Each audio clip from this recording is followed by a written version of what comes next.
झाली ती योग्य नव्हतीच। कुठं ना कुठेतरी त्याच्यामध्ये घाई गडबड आपल्याला जाणवली। कुठलाही पक्ष तसा संपत नसतो। सगळे पक्ष आपापल्या लेवलला आपली ताकद त्या ठिकाणी लावत असतात। त्यामुळे दुसऱ्या पक्षाबद्दल ते सुद्धा तो संपला वगैरे हे बोलणं तसं उचित नव्हतंच। आणि पार्थला सुद्धा अजून जाऊन तुम्ही विचारलं की कालच्या स्टेटमेंटबद्दल तुम्हाला काय वाटतं, तर कदाचित तो म्हणेल नाही काल थोडंसं मी बोलून गेलो, नाही तर माझ्या म्हणण्याचा दुसरा अर्थ काढला, कदाचित तो त्या ठिकाणी बोलेल। स्टेटमेंट योग्य नव्हतंच। तरी सुद्धा काकींच्या म्हणजे अजित काकांच्या पक्षाकडनं कुणी ना कुणीतरी काँग्रेसबरोबर बोलेल अशी अपेक्षा आम्ही त्या ठिकाणी करतो। पण काँग्रेसने आता एक ट्विट केलेलं आहे, त्याच्यामध्ये त्यांनी खूप क्लिअरली असं म्हटलेलं आहे की वडिलांचा संशयास्पद अपघाती मृत्यू झाल्यानंतरही काँग्रेसच्या राज्यामध्ये एफआयआर झाला, कृतज्ञता ही त्यांनी पण असं सुद्धा म्हटलेलं आहे की पार्थ पवार जे ते शांत राहिले राजकीय फायद्यासाठी। बघा, तो शांत राहिला नाही राहिला हे कोणालाच त्या ठिकाणी माहीत नाही। तो त्याच्या लेवलला प्रयत्न नक्कीच करत असेल। त्याच्याबरोबर जय सुद्धा सातत्याने प्रयत्न करत होता, खऱ्या गोष्टी बाहेर त्या ठिकाणी आल्या पाहिजे। आता सीबीआयकडे हा प्रस्ताव देण्यात यावा ही कदाचित संकल्पना काकींची आणि पारची असू शकते आणि जयची असू शकते। बाकी कोणाचं त्याच्यामध्ये काय कॉन्ट्रीब्युशन आहे हे आपल्याला सांगता येणार नाही। पण दुर्दैव असं की ते अजूनपर्यंत तो विषय सीबीआयकडे गेला नाही।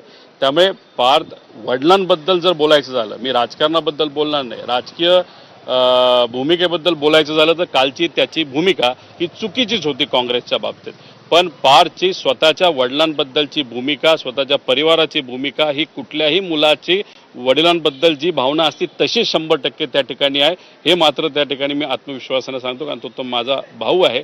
त्यामुळे वडील आणि मुलाबद्दल असं कोणी त्या ठिकाणी लिहिणं हे तसं काँग्रेससाठी पण योग्य नाही। पण काँग्रेसने नक्कीच महाराष्ट्रात न्याय दिलं जात नव्हतं, दादांचा एफआयआर त्या ठिकाणी होत नव्हता। तो काँग्रेस शासित राज्य आणि तिथं असणाऱ्या पोलीस प्रशासनाने मात्र ते केलं, त्याचे आभार नक्कीच मी त्या ठिकाणी मागितलेले आहेत। पवारजी, तुम्ही मध्यंतरी एक ट्विट केलेलं होतं की अजित पवारांच्या फोटोवरती फुल्ली मारून खरं तर अघोरी पद्धतीने पूजा केलेली असा तुम्ही दावा केला होता। आता त्या दाव्याचंच पुढे कुठेतरी प्रकरण जाताना पाहायला मिळत आहे। अजित पवारांचा मृत्यू 28 जानेवारीला झाला। 28 जानेवारीच्या मागे आणि पुढच्या तारखेला खरं तर समता पतसंस्थेमध्ये मोठ्या प्रमाणात पैशांची हेराफेर झाली आहे आणि त्या पद्धतीचे पुरावे जे आहेत ते अंजली दमानिया यांनी देखील बोलून दाखवलेले। तुम्ही स्वतः सुद्धा ट्विट केलं। नाही बघा, याच्यामध्ये हाच मुद्दा जास्त महत्त्वाचा आहे की महिन्याभरात ट्रान्झॅक्शन तिथं एका लेवलला असतात, पण दादांच्या अपघाताच्या एक दिवस आधी, अपघाताच्या दिवशी आणि दुसऱ्या दिवशी तिथे ट्रान्झॅक्शन मोठ्या प्रमाणात त्या ठिकाणी वाढतात। आता आम्ही काय म्हणतोय की याला कॉन्स्पिरसी 100% त्या ठिकाणी असू शकते।